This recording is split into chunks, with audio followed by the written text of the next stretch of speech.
The clock on the wall ticked loudly in room 237 of Westlake Middle School. 14-year-old Amara sat in the back row, her eyes fixed on her desk. The English classroom buzzed with the usual Monday morning energy. Friends catching up about weekend adventures, the scratch of pencils finishing last-minute homework, and the occasional laugh breaking through the chatter. But Amara heard none of it. 3 months ago, she would have been in the middle of it all. She used to arrive early, hand in her homework first, and raise her hand for almost every question. Her smile was bright, her notebooks organized with colorful tabs, and her backpack covered in buttons from her favorite bands. Her teachers often used her work as examples. Other students would ask to be in her group for projects, but that was before. Ms. Reynolds noticed the change right away. 22 years of teaching had given her a sixth sense about her students. She watched as Amara slipped into class just before the bell, her hoodie pulled up despite the warm spring weather. The girl's eyes were ringed with shadows, and her once eager posture had collapsed into itself. Her homework, when turned in at all, showed rushed handwriting and incomplete answers. "Okay, everyone, settle down," Ms. Reynolds called out. "Pass your weekend essays forward, please." Papers shuffled around the room. When the stack reached Amara's desk, she placed her single sheet on top and passed it forward without looking up. "Today we're continuing with To Kill a Mockingbird," Ms. Reynolds said, writing the chapter numbers on the board. "Who can recap what happened in Chapter 12? Several hands shot up. Ms. Reynolds scanned the room and noticed Amara staring out the window. Once upon a time, she would have been the first with her hand in the air. "Amara, would you like to share your thoughts on the chapter?" The girl's head snapped back toward the front of the room. For a moment, panic flashed across her face. I didn't finish reading it," she said, her voice barely above a whisper. A few students turned to look. This wasn't the Amara they knew. Ms. Reynolds nodded and called on someone else, but kept Amara in her peripheral vision for the rest of the class. When the bell rang, students packed up quickly, rushing toward their next classes. Ms. Reynolds called out, "Amara, could you stay for a moment?" The girl froze halfway out of her seat, then slowly sat back down. She waited until the room emptied before approaching the teacher's desk. "Is everything okay?" Ms. Reynolds asked, keeping her voice casual. "Yes, ma'am," Amara replied, but her eyes stayed fixed on the floor. "Your essay was shorter than usual, and you've missed turning in 2 assignments this month." Amara shifted her weight from one foot to the other.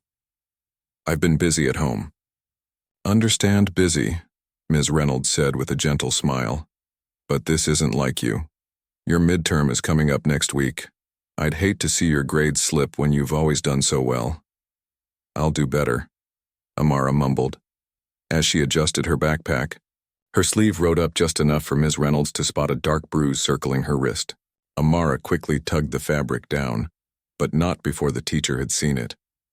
Ms. Reynolds had been through enough mandatory reporter training to know not to jump to conclusions or ask direct questions that might scare the girl away. Instead, she wrote a hall pass. "Here's a pass for your next class. And Amara, my door's always open if you need to talk about anything." Amara took the pass with a nod and left quickly. Throughout the day, Ms. Reynolds couldn't shake the image of that bruise from her mind. It wasn't the first concerning sign she'd noticed. The change had started shortly after the parent-teacher conference 3 months ago, when she'd met Amara's mother and her new husband.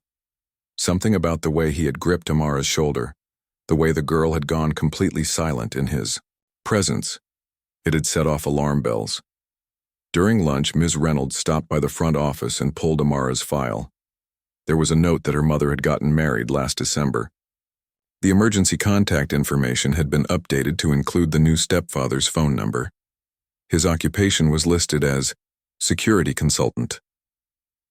That evening at home, Ms. Reynolds sat at her kitchen table grading papers and thinking about Amara.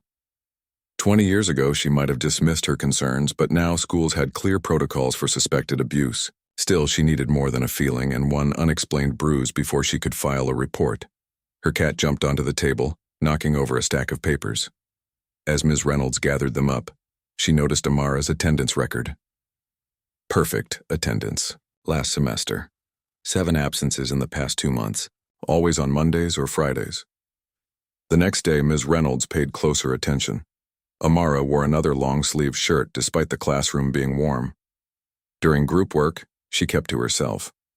When another student accidentally bumped her desk, Amara flinched so hard she knocked her books to the floor. "Sorry," the boy said, helping pick up her things.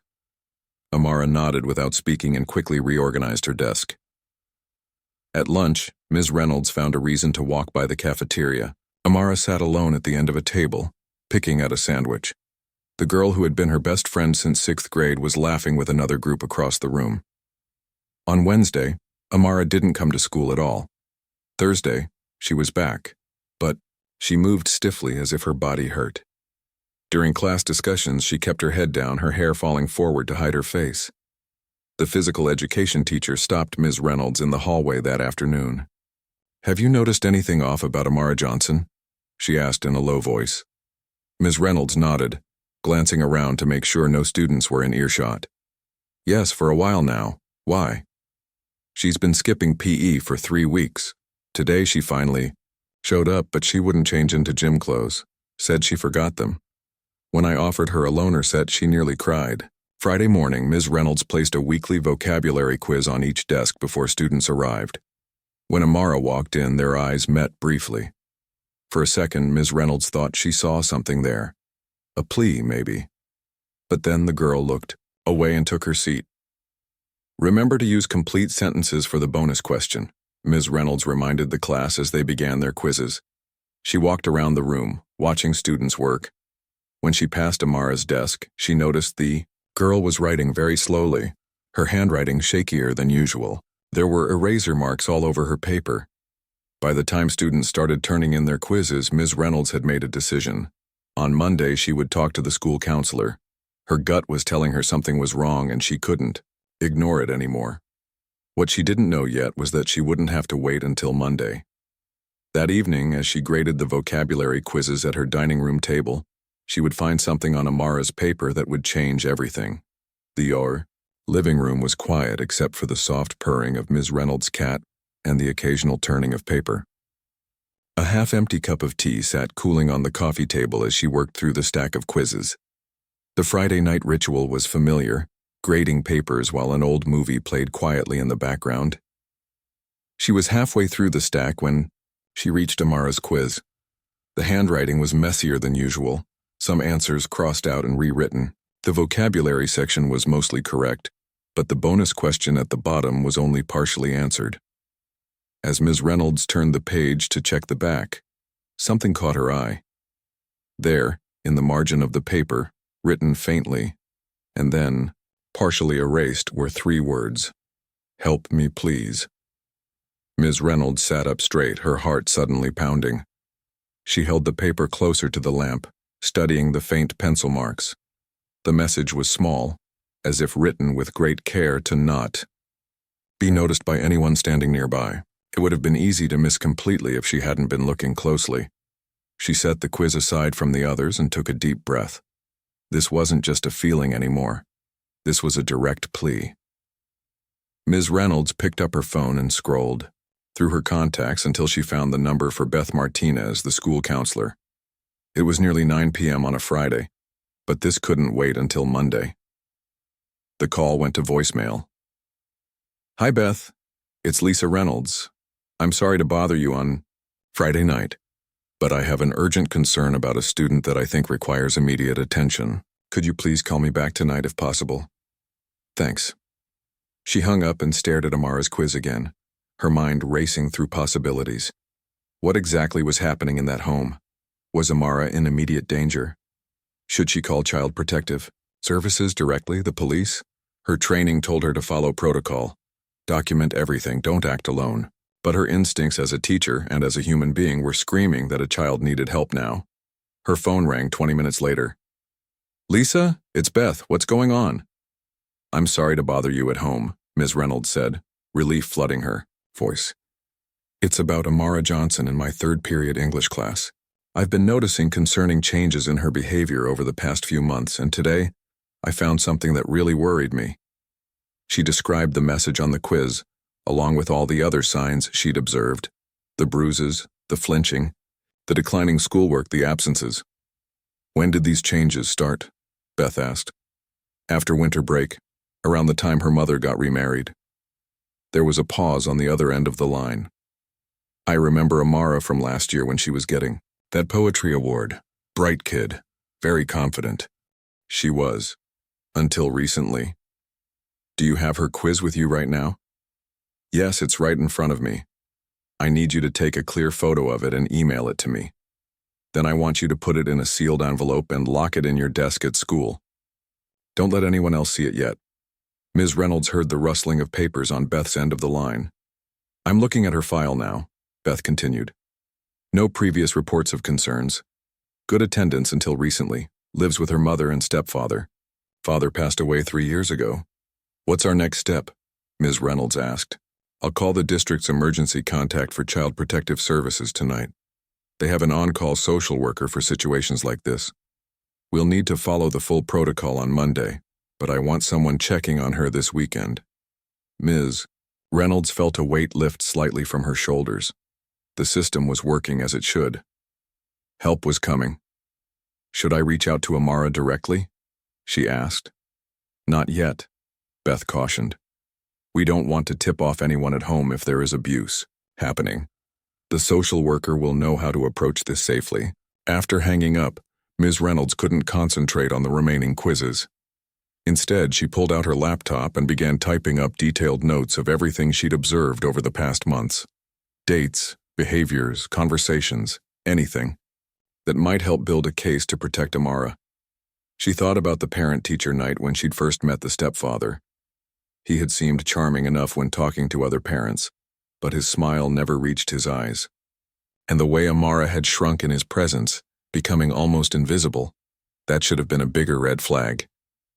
Ms. Reynolds recalled how Amara's mother had barely spoken that night, letting her new husband do all the talking. Had there been signs of fear there too?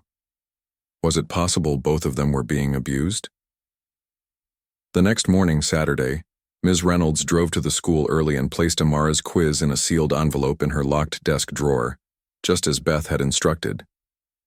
Then she checked her phone. There was a text from Beth. CPS contacted. Social worker will do welfare check today. Meeting with principal set for 7:30 Monday morning. All weekend, Ms. Reynolds found herself thinking about Amara. Was she safe right now?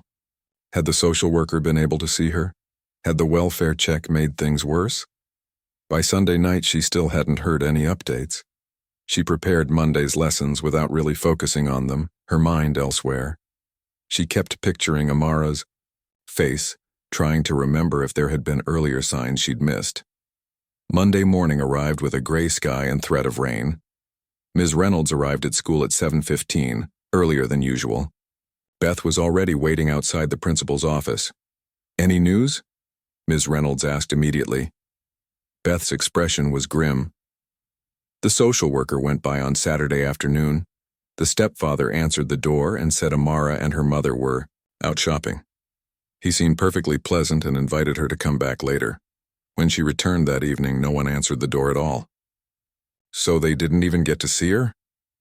Ms. Reynolds felt sick. Not yet. That's why we're meeting now to escalate this. The principal, Dr. Powell, arrived a few minutes later and unlocked his office. The three of them sat down, and Ms. Reynolds placed Amara's quiz on the desk. Beth filled me in on the basics, Dr. Powell said, studying the faint plea for help on the paper. We need to act quickly but carefully. If there's abuse happening, confronting the family directly could put Amara at greater risk. He picked up his phone and called the attendance office. Is Amara Johnson in school today? A pause. Let me know immediately when she arrives, please. They spent the next 20 minutes developing a plan. The school resource officer would be notified. Beth would arrange to pull Amara from class for a routine check-in about high school preparation, a common practice for 8th graders that wouldn't raise suspicion. They would document everything according to district protocol. Above all, Dr. Powell emphasized, we need to ensure her physical safety. If she discloses abuse, she cannot go home today. The phone on his desk rang. Dr. Powell, this is the front office. Amara Johnson just arrived on the late bus. Ms. Reynolds checked the clock. First period had already started 15 minutes ago. Her class with Amara wasn't until third period. Thank you for bringing this to our attention, Lisa, Dr. Powell said. We'll take it from here, but we may need you later for additional information. Ms. Reynolds nodded and stood to leave. Her heart was racing with a mix of relief and anxiety. Relief that the system was now fully engaged. Anxiety about what Amara might be facing. Will you let me know what happens? She asked from the doorway. As much as we can, within confidentiality guidelines, Beth promised. The most important thing you did was notice and report. That's exactly what you're supposed to do. Ms. Reynolds walked to her classroom, her mind still with Amara. She had done what she could for now. She had noticed the signs. She had found the hidden plea. She had reported it immediately. Now she had to trust the process and hope it would be enough to keep Amara safe. What she didn't know yet was that in just a few hours that process would reveal a situation even more serious than she had feared. And Amara's quiet plea for help would set in motion events that would change many lives forever. The hallway outside the counselor's office was empty, except for the soft hum of the heating system and the distant sounds of classes in session. Beth Martinez straightened the papers on her desk, took a deep breath and checked the clock on the wall. 10:15 a.m. In 5 minutes, the school secretary would call down to Mrs. Wilson's history class and ask for Amara to be sent to the counseling office. Beth had done this hundreds of times before. Routine check-ins with students were part of her daily work, but this time felt different. This time, a child's safety hung in the balance. She glanced at the folder open on her desk. Inside was a copy of Amara's test with the faint, "Help me please" message, a printout of Ms. Reynolds's detailed observations, and the standard district protocol for suspected abuse cases.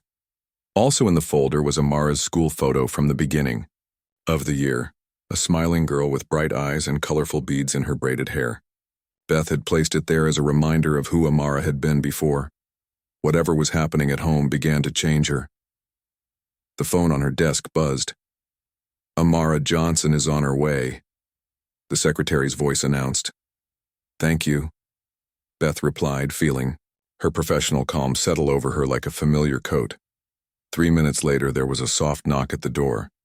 Come in, Beth called. The door opened slowly and Amara stood in the doorway. She looked smaller somehow than in her photo, her shoulders hunched forward, her eyes wary. She wore a baggy sweatshirt despite the warm building. Hi, Amara, Beth said warmly. Thank you for coming down. Please have a seat. Amara slipped into the chair across from the desk, her backpack still on as if ready to flee at any moment. Am I in trouble? She asked quietly. Not at all, Beth assured her. I'm meeting with all the 8th graders this month to talk about the transition to high school next year. It's just a check-in to see how you're doing and if you have any questions about what to expect. Some of the tension left Amara's shoulders, but her eyes remained cautious. Before we talk about high school, Beth continued, I like to check in about how things are going here at Westlake. How are your classes this semester? Amara shrugged. They're okay. Any favorites? I used to like English, Amara said. Then, quickly added, I still do. Ms. Reynolds is nice. Beth nodded, making a note on her pad. I hear you're quite a good writer. Ms. Reynolds has mentioned that to me before. A ghost of a smile touched Amara's lips before vanishing. I used to write stories all the time. My dad and I would make up characters together. Your dad passed away a few years ago, right? Beth asked gently.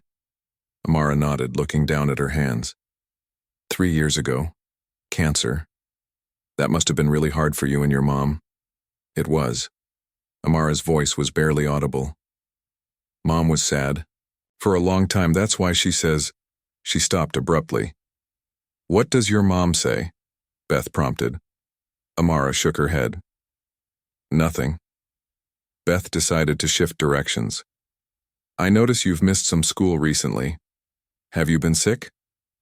Sometimes, Amara said vaguely, and sometimes I have to help at home. What kind of help? Cleaning. Cooking sometimes. She paused, making sure everything is perfect before he gets home. Beth kept her expression neutral, even as her internal alarm bells rang louder. He? You mean your stepdad? Amara's eyes darted to the door as if checking that it was still closed. She gave a barely perceptible nod. It sounds like your stepdad has high standards, Beth said carefully. Amara's fingers twisted together in her lap. He says a clean house shows respect. If things aren't right, it means we don't respect him. And what happens if he feels disrespected? Beth asked, keeping her voice conversational. Amara's breathing quickened slightly. He gets mad. How does he show that he's mad?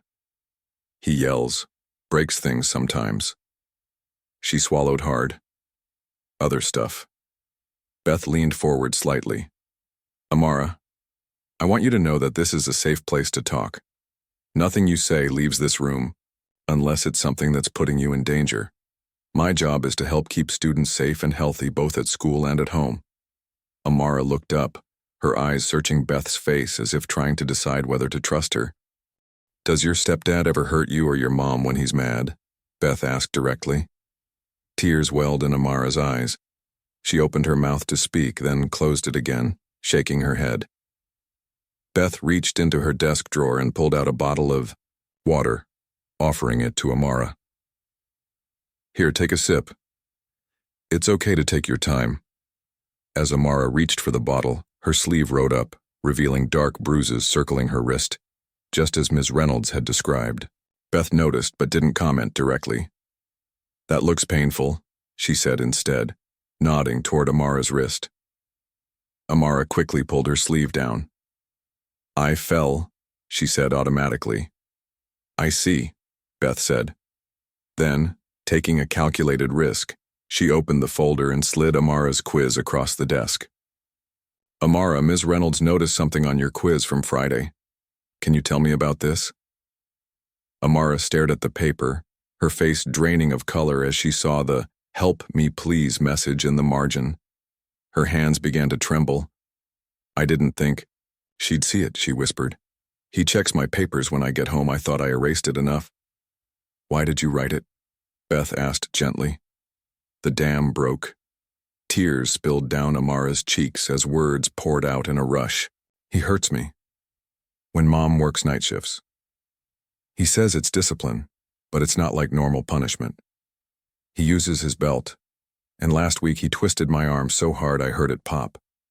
He says if I tell anyone, he'll hurt Mom worse, and they'll take me away to foster care where people do even worse things. Beth slid a box of tissues across the desk, her heart breaking for this child even as her professional training kicked into high gear. Amara, I want you to know something very important. What your stepdad is doing is not okay, it's not legal, and it's not your fault. You were right to ask for help, and I'm very glad that Ms. Reynolds saw your message. Amara wiped her eyes. What's going to happen now? I need to call some people whose job it is to help kids in situations like yours. They're called Child Protective Services. They'll want to talk with you, and they'll also need to talk to your mom. Fear flashed across Amara's face. He'll know I told. He'll be so angry. Your safety is our first priority, Beth assured her. You will not be going home to a dangerous situation. There are strict laws about this. What about my mom? She doesn't know how bad it is. She works so much, and when she's home, he acts different. We'll make sure your mom knows everything, and there are people who can help protect her too. Beth picked up her phone and dialed the front office. This is Ms. Martinez. I need Officer Taylor to come to my office, please. And please call Dr. Powell and let him know we're initiating Protocol 7. She hung up and turned back to Amara. Officer Taylor is our school resource officer. He's very kind, and his job is to help keep everyone in the school safe. He's going to stay with us while we call the social worker. Amara's eyes were wide with fear. Is he a real police officer with a gun? He is a real police officer, but he's specially trained to work with students. He won't do anything to scare you, I promise. A soft knock at the door announced Officer Taylor's arrival. He was a tall man with a gentle voice who'd been the school resource officer for 5 years. He wore a regular police uniform, but had a way of putting even the most anxious students at ease. "Hi, Ms. Martinez," he said, then smiled at Amara. "Hello, there. Officer Taylor, this is Amara Johnson. We need to implement the safety protocol for suspected child abuse. Amara has disclosed physical abuse by her stepfather." Officer Taylor's expression remained calm, but his eyes showed understanding of the seriousness of the situation. He pulled a chair over and sat down, not too close to Amara. "Thanks for being brave enough to tell Ms. Martinez what's been happening," he said to Amara. "My job is to make sure you stay safe while we figure out the next steps." Dr. Powell arrived a few minutes later, followed shortly by a woman who introduced herself as Ms. Diaz from Child Protective Services. Throughout it all, Beth stayed beside Amara, explaining each step before it happened. "Amara, Ms. Diaz needs to ask you some questions and take some photos of your injuries. Would you prefer if Officer Taylor stepped out during that part?" Amara nodded, and Officer Taylor respectfully left the room. Over the next hour, with Beth present for support, Amara told her story in detail to Ms. Diaz. She described how her stepfather's discipline had started with harsh verbal criticism, escalated to grabbing and shaking, and in the past month had become hitting with a belt and twisting her arms. The worst incidents always happened when her mother was working night shifts at the hospital. Ms. Diaz gently asked Amara to show the bruises. There were marks on both wrists, her upper arms, and across her back. Ms. Diaz photographed each one, speaking softly to Amara throughout the process. "You're doing great, Amara. I know this isn't easy, but you're helping us understand exactly what's been happening so we can make it stop." When they finished, Ms. Diaz asked if Amara had any questions. "Where will I go tonight?" Amara asked in a small voice. "I can't go home. We're going to contact your mom right now," Ms. Diaz explained. "Depending on her response, there are a few possibilities. Ideally, your stepdad would leave the home, and you and your mom would stay there with a safety plan in place. If that's not possible, we have emergency housing where both of you can stay temporarily." "What if she doesn't believe me?" Amara whispered, voicing her deepest fear. Beth placed a gentle hand on Amara's shoulder. "We have documentation of your injuries, Amara, and you've been very clear and consistent in describing what happened. Most parents want to protect their children once they understand what's happening." As Dr. Powell stepped out to call Amara's mother at work, Beth realized that this was just the beginning of a long process. But the most important step had already happened. Amara had asked for help, and her teacher had noticed. Now, a whole system of protection was activating around this young girl. Looking at Amara's face, Beth could see fear there still, but something else too. The faintest glimmer of hope. The hospital cafeteria hummed with lunchtime activity as Tanya Johnson stared at her phone in disbelief. The call from her daughter's school principal had ended just moments ago, leaving her mind spinning with information she couldn't fully process. Abuse, bruises, Child Protective Services. Words that seemed impossible to connect with her home, her husband, her child. "Everything okay?" asked a fellow nurse, pausing at her table. "I need to leave early," Tanya said, her voice sounding strange to her own ears. "Family emergency." 20 minutes later, she pulled into the school parking lot, her hands shaking slightly as she turned off the ignition. She sat there for a moment, trying to prepare herself for whatever was coming. The principal had been vague but firm. She needed to come immediately, and no, she should not call her husband. The front office staff led her directly to a conference room rather than the principal's office. Inside, she found a small group waiting. Dr. Powell, a woman who introduced herself as a social worker from Child Protective Services, a police officer, and the school counselor. But Tanya barely noticed them. Her eyes fixed immediately on her daughter. Amara sat in a chair against the wall, looking smaller and younger than her 14 years. When she saw her mother, her eyes filled with tears. "Mom," she said, half rising. Tanya rushed to her, gathering her into a hug. "Baby, what's going on? Are you hurt?" Over her daughter's shoulder, she saw the adults exchanging glances. "Mrs. Johnson," the social worker said gently, "I'm Gloria Diaz from Child Protective Services. We need to talk with you about some very serious concerns regarding your daughter's safety at home. Tanya kept one arm around Amara as they both sat down. What concerns? What's happening? Ms. Diaz spoke calmly but directly. Amara has disclosed physical abuse by her stepfather. She has visible bruising that's consistent with her account, and, her teacher found a plea for help written on a test paper. Tanya felt as if the floor had dropped away beneath her. That's not possible, she said automatically. There must be some mistake. Mom, Amara's voice broke. It's true. When you're at work, he hurts me.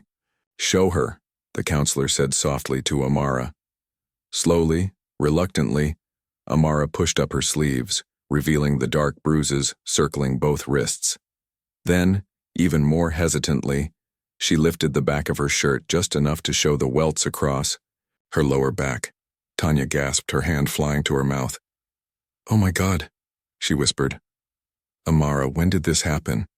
Why didn't you tell me? He said you wouldn't believe me. Amara's voice was barely audible. He said you'd choose him because you need him to pay the bills, and he said if I told, he'd hurt you too. Tanya felt sick, the cafeteria lunch turning to acid in her stomach. She looked at her daughter, really looked at her, for what felt like the first time in months. The dark circles under her eyes, the way she'd lost weight, the fearfulness that had replaced her once confident demeanor. How had she not seen it? Mrs. Johnson, Officer Taylor spoke up. Has your husband ever been violent toward you? Tanya hesitated. Not exactly violent, but... She trailed off. Memories, flooding back. The way he'd grabbed her arm during arguments. The times he'd punched walls or broken dishes when angry. How he'd started checking her phone, questioning where she'd been. He has a temper, she finished lamely. Ms. Diaz leaned forward. What we're discussing here is a pattern of abusive behavior that constitutes a crime. Right now, our priority is ensuring Amara's immediate safety, which means she cannot return to a home where her abuser has access to her. You want to take my daughter? Tanya asked, panic rising in her chest. That's one option, Ms. Diaz acknowledged, but our preferred approach would be for the abuser to leave the home while the investigation proceeds. Or, Officer Taylor added, if that's not possible, we can help you and Amara relocate temporarily to safe housing. Tanya's mind raced. The mortgage payment was due next week. Her husband handled all the finances now. Could she even access their bank accounts if she left? Where would they go? What would he do when he found out? As if reading her thoughts, Ms. Diaz said, there are resources available to help you through this process. Financial assistance, legal aid, counseling services. You don't have to figure this out alone.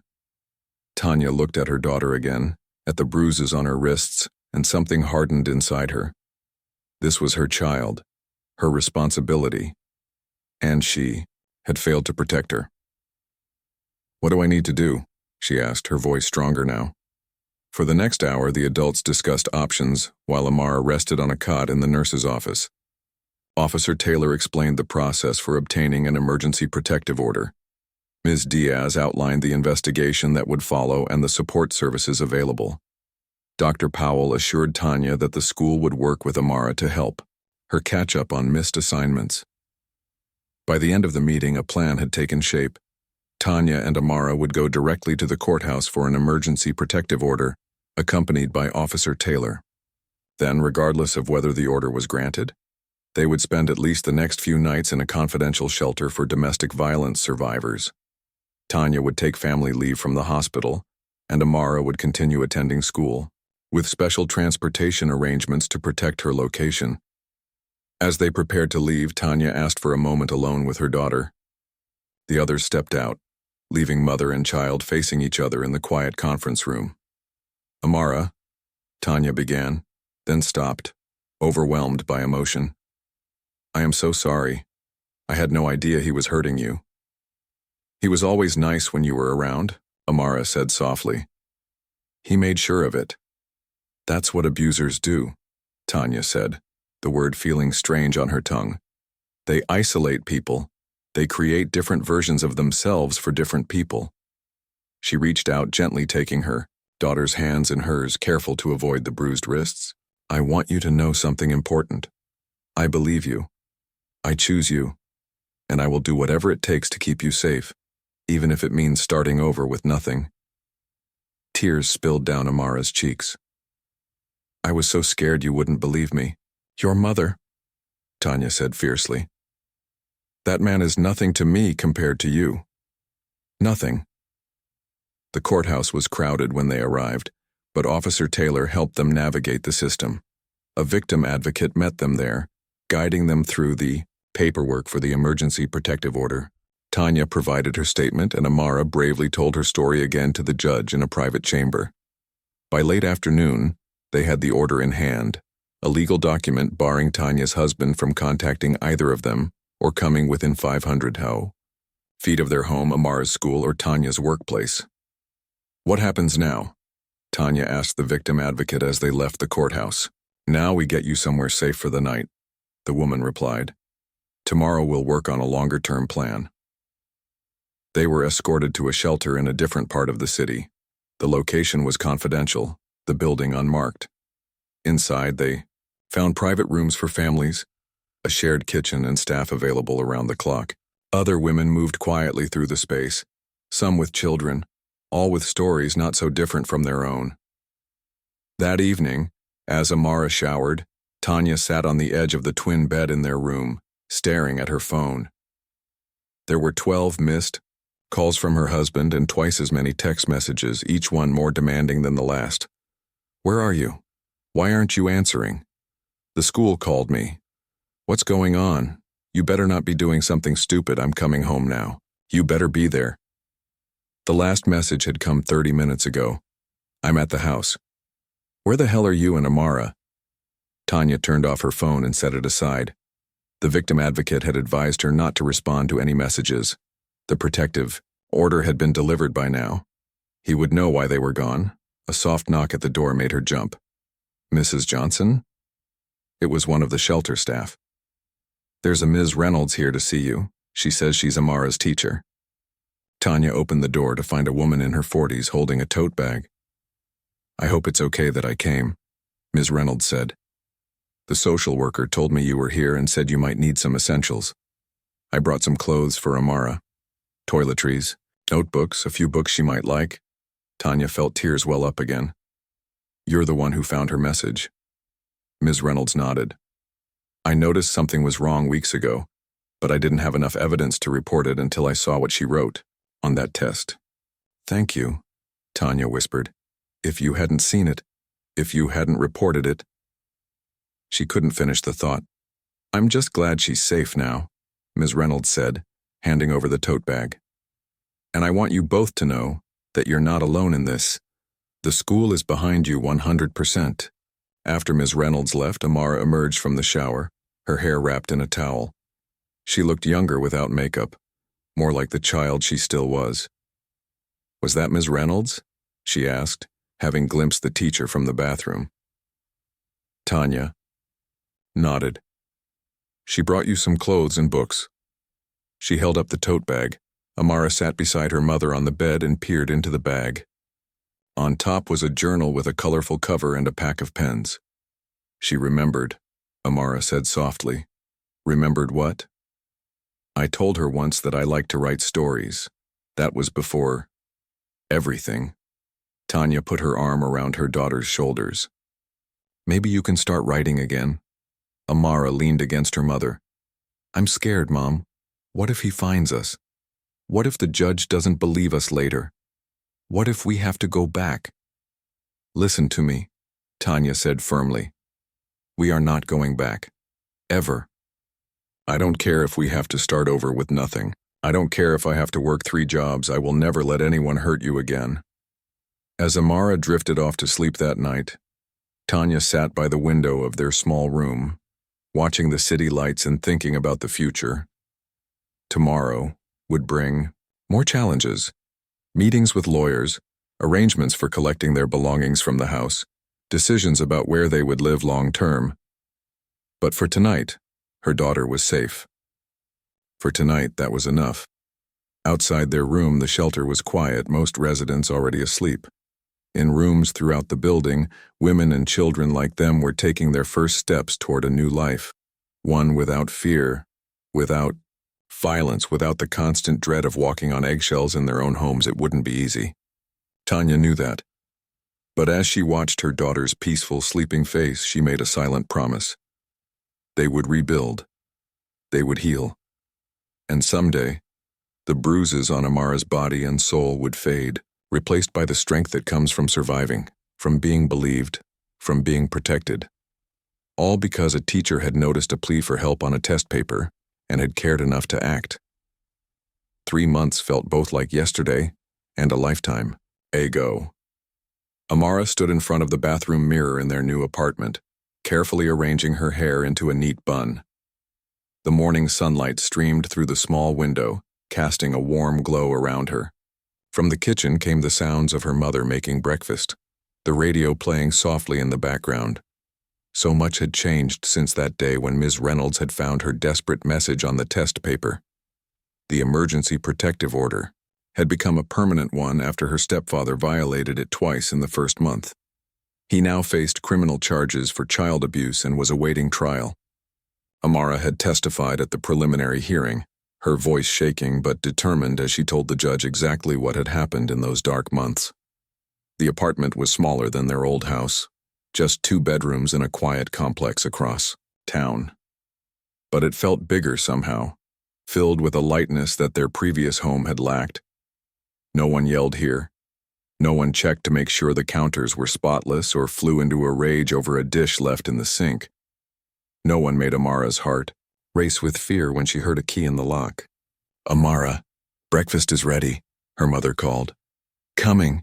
She gave herself one last look in the mirror. The girl looking back at her wasn't the same one from 3 months ago.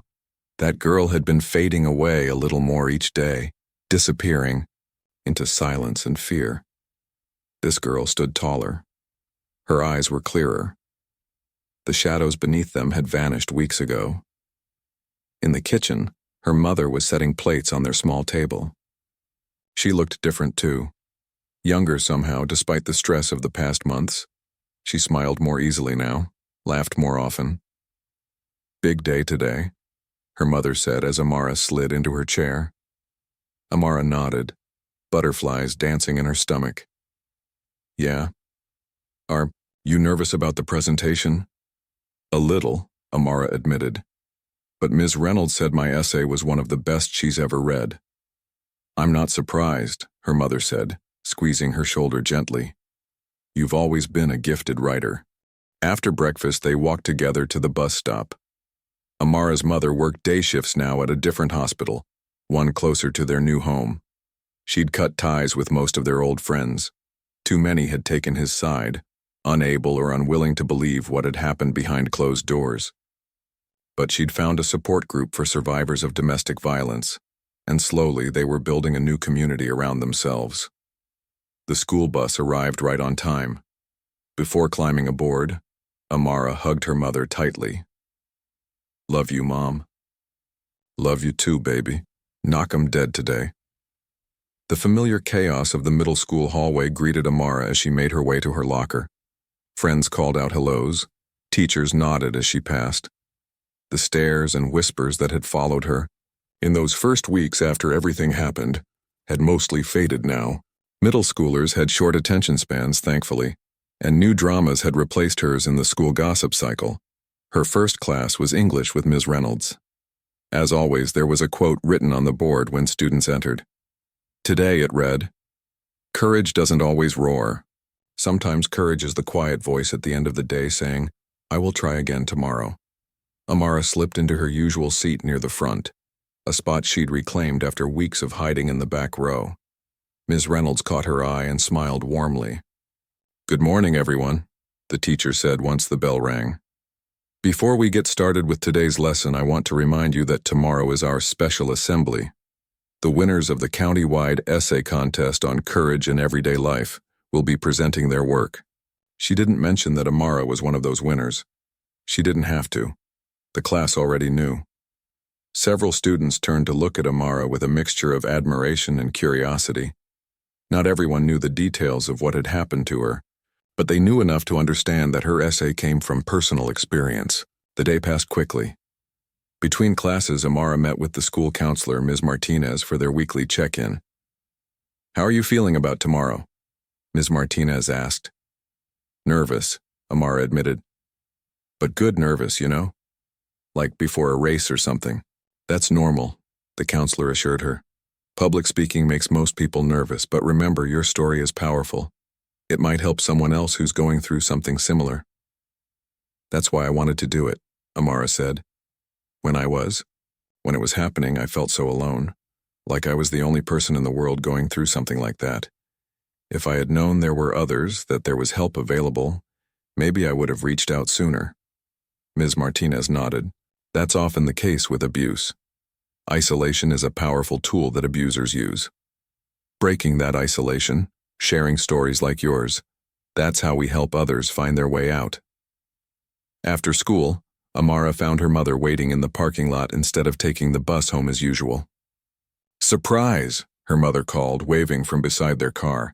"I thought we could go get ice cream to celebrate your big achievement." "The assembly isn't until tomorrow," Amara pointed out, but she was smiling. "I know, but I'm celebrating today too. I got the call from the housing assistance program.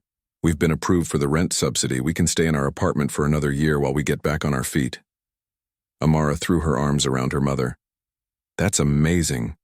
Over ice cream, cones at their favorite shop, mother and daughter talked about the future, about Amara starting high school next year, about her mother's plan to take night classes to become a nurse practitioner, about the summer vacation they were saving for, nothing fancy, just a weekend at the beach, but it would be their first real vacation in years. "I have something for you," her mother said, reaching into her purse. She pulled out a small box wrapped in colorful paper. "What's this for?" "Open it and see." Inside was a silver necklace with a small pendant, a pencil. "Because writing saved you," her mother explained, tears shining in her eyes. "Because you were brave enough to ask for help in the only way you could think of. And because I want you to keep writing your story, whatever it turns out to be." Amara fingered the delicate pendant. "Will you put it on me?" Her mother fastened the chain around her neck. The pencil pendant rested just below her collarbone, catching the light. That night, Amara sat at her desk, practicing her speech one last time. The words came easily now, though they hadn't at first. Writing about what had happened had been painful, like reopening a wound. But it had also been healing, a way to make sense of the senseless, to transform her pain into something that might help others. Her essay didn't focus on the abuse itself. Instead, it talked about courage. The courage it takes to ask for help. The courage teachers show when they notice and act. The courage of a parent choosing to believe and protect their child, even when it means turning their life upside down. She thought about Ms. Reynolds finding that faint plea for help on her test paper. How easily it could have been missed or ignored. How different her life might be now if her teacher hadn't been paying attention, hadn't cared enough to act. The next morning, the school auditorium was filled with students, teachers, and parents for the special assembly. Amara sat on stage with the other essay contest winners, her hands clasped tightly in her lap to keep them from shaking. In the front row, her mother sat beside Ms. Reynolds, both of them beaming with pride. Ms. Martinez was there too, along with Dr. Powell and Officer Taylor, the team that had rallied around her that day 3 months ago when everything changed. One by one, the winners read their essays. Then it was Amara's turn. She approached the podium, adjusted the microphone, and took a deep breath. Her fingers found the pencil pendant at her neck, drawing strength from it. "My essay is called The Quietest Call for Help," she began. Her voice trembled slightly at first, but grew stronger with each word. She spoke about fear and isolation, about feeling trapped and hopeless. She described writing those 3 small words on her test paper, "Help me, please," and then trying to erase them, afraid of the consequences, but even more afraid of not trying at all. "Courage isn't always loud," she read, echoing the quote from Ms. Reynolds's board. "Sometimes it's just 3 words written in pencil and then half erased. Sometimes it's a teacher who pays attention to the things we don't say as much as the things we do. Sometimes it's a mother who chooses her child over everything else, who says we'll figure it out, even when she has no idea how. From the audience, she could see her mother wiping away tears. Ms. Reynolds was nodding, her face full of emotion. I stand here today because a teacher saw my message and took action, because a school counselor created a safe space for me to tell the truth, because police officers and social workers did their jobs with compassion, because my mother believed me and chose me. Amara's voice grew stronger, filling the auditorium. If you're sitting here today feeling trapped like I was, if home isn't safe, if you're carrying a secret that feels too heavy to bear, please know that you are not alone. There are people who will listen. There are people who will help. You just have to find the courage to reach out in whatever way you can. She looked directly at Ms. Reynolds as she spoke her final lines. One small plea for help, noticed by one person who cares, can change everything. It changed everything for me. The applause was thunderous as Amara returned to her seat. When the assembly ended, her mother wrapped her in a fierce hug. "I am so proud of you," she whispered. "So incredibly proud." Ms. Reynolds approached them, her eyes shining with tears. "That was beautiful, Amara. Truly powerful." "I wouldn't be here without you," Amara said simply. "Thank you for seeing me when I was disappearing." The teacher smiled. "I just did my job. You did the hard part. You asked for help." Later that day, as Amara was gathering her things from her locker, a girl she barely knew approached her hesitantly. "Your speech was really good," the girl said, looking at the floor rather than at Amara. "Thanks," Amara replied, noticing the girl's nervous energy, the way she kept glancing around as if afraid of being overheard. "I was wondering." The girl's voice dropped to a whisper. How did you know who to talk to? How did you know they'd believe you?" Amara felt a chill run through her. She recognized the fear in the girl's eyes, the careful way she held herself, as if trying to take up as little space as possible. "I didn't know," Amara said gently. "I just knew I couldn't keep going the way things were. Do you need to talk to someone?" The girl bit her lip, then gave a tiny nod. "Come with me," Amara said, closing her locker. "I know exactly who can help." As they walked toward Ms. Martinez's office, Amara felt the weight of the pencil pendant against her skin. One small act of courage, connecting to another, and another, creating a chain of safety that could pull people from darkness into light. This, she realized, was her story now. Not just a victim who had been saved, but someone who could help save others. Someone who knew the power of 3 small words, "Help me, please," and the power of 3 other words that had changed everything. "I believe you."